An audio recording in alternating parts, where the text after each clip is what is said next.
Hello, English learners, and welcome. I'm your host, Paul. How are you doing today? I'm doing well, thank you. Excited to chat about English learning today. Welcome back, everyone. Today, we're really digging into what it takes to, truly master English fluency. Our mission really is to pull out the key insights from your fluency journey. 4 keys to English mastery. We want to uncover those secrets to speaking English.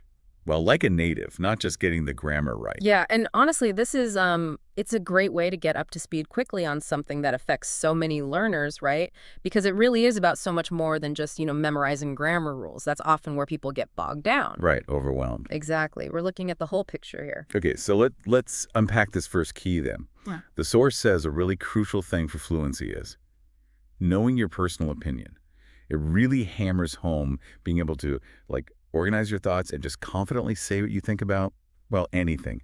Why is that so basic, though? Well, it's foundational because your ability to actually articulate your thoughts, that links directly to your confidence in English. I mean, think about it. If you're not even sure what you think in your own language, how are you possibly going to express it clearly or confidently in English? Knowing your opinion, it gives your words a place to go, a purpose. That's a really good point, yeah.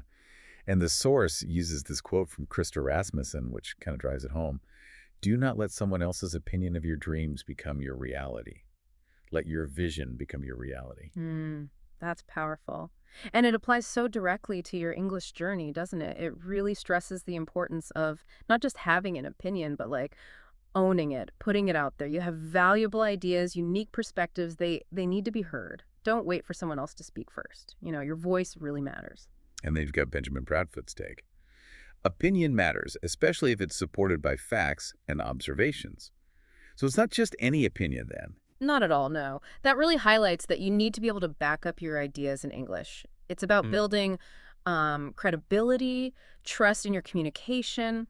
Think about how just saying, I like this movie, changes when you add, well, because the cinematography reminded me of this classic film and the plot. It kept me guessing right till the end. Right. That shows real engagement, a higher level of fluency. You're going beyond just surface thoughts. Totally adds depth. Yeah. And Connor LaRoe adds another piece here saying, don't let other people's opinion of you change who you truly are. And what's crucial there is that English fluency, really, it's about expressing your authentic self, your unique ideas, your personality, what you genuinely think just in another language. The source even gives that great example, the 5-year-old niece, who learned fluency because she was constantly asked for her opinion. Oh, yeah, I remember that part. Yeah, how do you feel? What did you do today? What was your favorite thing?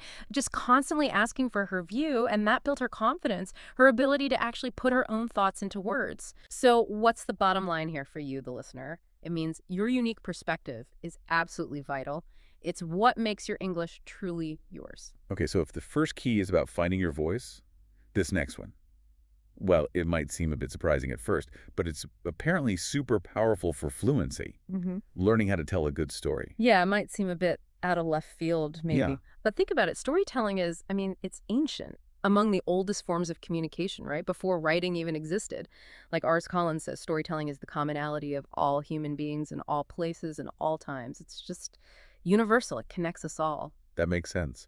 And speaking of connection through stories, Jimmy Neal Smith has this insight that really shows its power. We are all storytellers. We all live in a network of stories. There isn't a stronger connection between people than storytelling. Exactly. Storytelling builds that genuine emotional connection with people listening to you.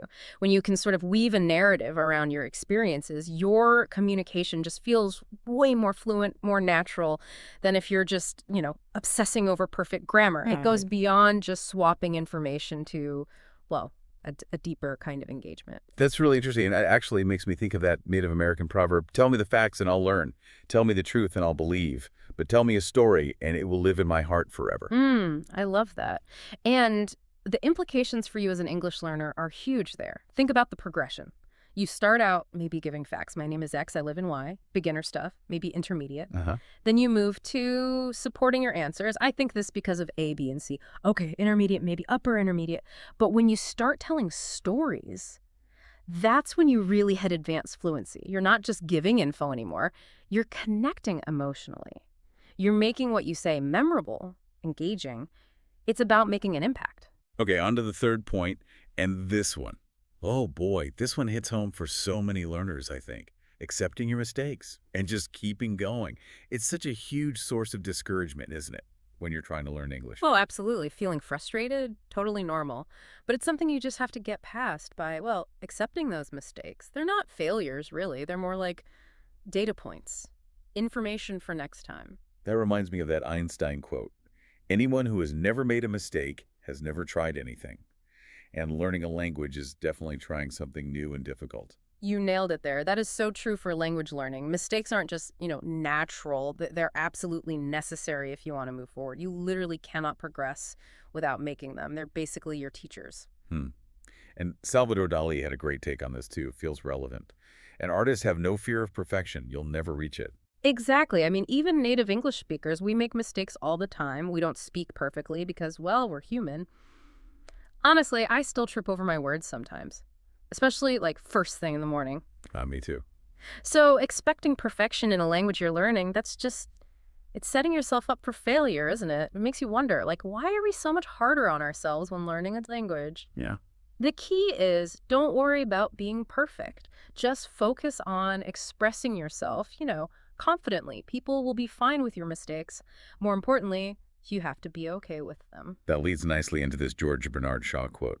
Success does not consist in never making mistakes, but in never making the same one the second time. Yes, that's the real key, isn't it? The focus isn't on never messing up. It's on learning from it so you don't keep doing the same thing over and over. It's about self-correction, reflecting, taking those lessons on board for next time. That's how you really become fluent. Not by being flawless, but by being adaptable, by learning. Okay, and that brings us to the fourth key. And this one's easy to forget, I think, but really impactful. Celebrating your accomplishment. Oh, this is so important. You've got to boost yourself up, recognize the progress you're making, even the small steps, every single day. We tend to be our own worst critics, right? We forget just how far we've actually come. Yeah, totally. It makes me think of that old song, Celebrate Good Times, Come On. Aha, yes. It sets the right tone, doesn't it? That kind of joyful feeling. It really does. And hey, listen, even just understanding this deep dive right now in English, that is an amazing accomplishment. You should definitely celebrate that. You've processed some pretty complex ideas in another language that's huge. Don't downplay it. That's a great point. And Sam Walton, the Walmart founder, he had some really wise advice.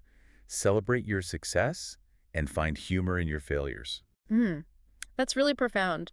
It actually takes me back to when I was teaching English over in South Korea. It was my first time teaching English.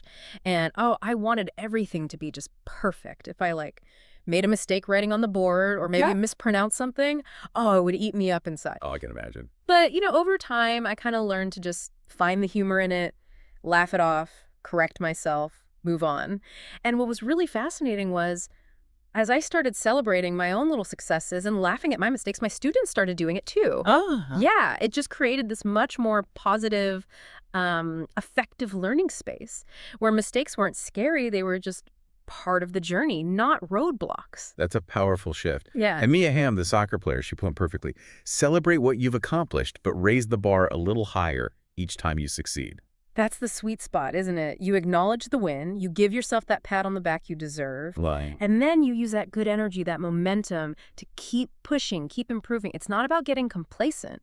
It's about using success as fuel. Right. And to wrap this section up, Oprah Winfrey has this quote that just brings it all together. The more you praise and celebrate your life, the more there is in life to celebrate you. For so many English learners, the focus just naturally drifts to the mistakes. Yesterday I used the wrong word. That sentence structure wasn't quite right. This quote is such a good reminder to consciously shift your focus.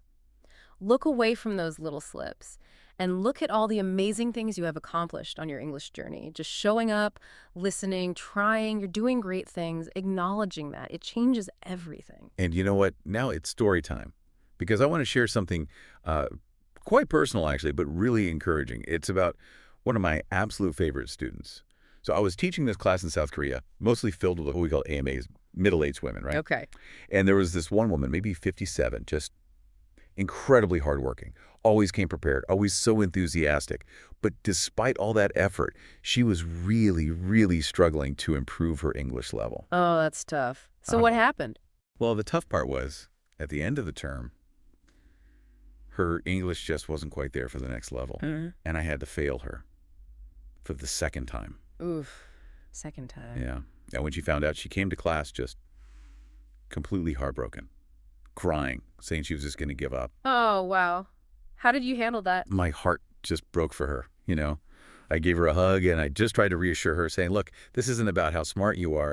It just means you need a little more time, a bit more learning. I tried to explain why pushing her to the next level before she was ready would actually be more frustrating for her in the long run. That must have been a really difficult conversation. It was. It took about maybe 30 minutes Yeah. of her crying, me trying to encourage her. I told her, you have to learn from this, figure out how you can grow from it, what else you need to work on. That sounds like a real turning point for her, maybe. Did she decide to stick with it? She did, yeah. By the end of our talk, the crying stopped. She looked right at me and just said, so quietly, but with real determination, I'll try one more time. And she did. She came back, she passed the next term, then the one after that, and eventually she just absolutely thrived in the higher levels. That is such a powerful story, and her journey, it really speaks to all four keys, doesn't it? But especially that one about accepting mistakes and just moving forward. She took that setback not as like a personal failing, but as a temporary hurdle. She persevered. Even after failing twice, she learned from it. Yeah. And that's what let her unlock her potential, really achieve fluency. It's all about resilience. Absolutely. And if you're listening out there, and maybe you felt something similar, Yeah. trying and trying, making mistakes, feeling stuck or like you're failing, I just want to say directly to you, you can keep moving forward. Every attempt, every little step, it is progress. Don't forget that. So just to recap then, our deep dive into your fluency journey, 4 keys to English mastery, has really highlighted 4 essential keys, hasn't it? It starts with knowing your own opinion, having the confidence to share it. Uh-huh. Then learning how to tell a good story, because that's about connection. Crucially, you have got to accept your mistakes and just keep going. Don't let them stop you. So important. And finally, you absolutely have to celebrate your accomplishments, big and small. Notice them. We really believe you can get there, you can achieve fluency. Yeah, absolutely. The path to English fluency, it's not some perfect sprint, is it? It's much more like a journey of authentic self-expression, connecting with other humans, being resilient when you stumble, learning from those setbacks, and just continuously celebrating every single step forward. It's not about being perfect. It's about being effective and genuinely you. So maybe something to think about as we wrap up. What's one small victory, just one little thing that you can acknowledge and celebrate in your English journey today?